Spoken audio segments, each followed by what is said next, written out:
ये आप देख सकते हैं जी लाइव मनाज़िर इस्लामाबाद प्रेस क्लब के, जहाँ पे शेर अफजल मरवत अपनी रैली की क़ियादत कर रहे थे और अभी पहुँचे हैं इस्लामाबाद प्रेस क्लब।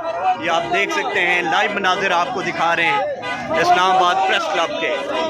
मौसम भी काफ़ी आज शदीद ख़राब हुआ था, बारिश भी थी, लेकिन फिर भी शेर अफजल मरवत जो हैं वो पहुँच चुके हैं इस्लामाबाद प्रेस क्लब। और आवाम की तादाद बहुत ज़्यादा है इस टाइम। पाकिस्तान तहरीक इंसाफ की आज की कॉल थी रैली की, और ये अवाम आप देख सकते हैं कि बहुत बड़ी तादाद में अवाम मौजूद है।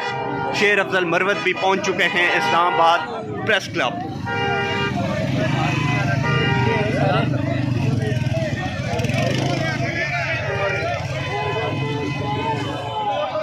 ये आपको हम लाइव मनाजिर दिखा रहे हैं इस्लामाबाद प्रेस क्लब के, कि बहुत बड़ी तादाद मौजूद है। ये लें,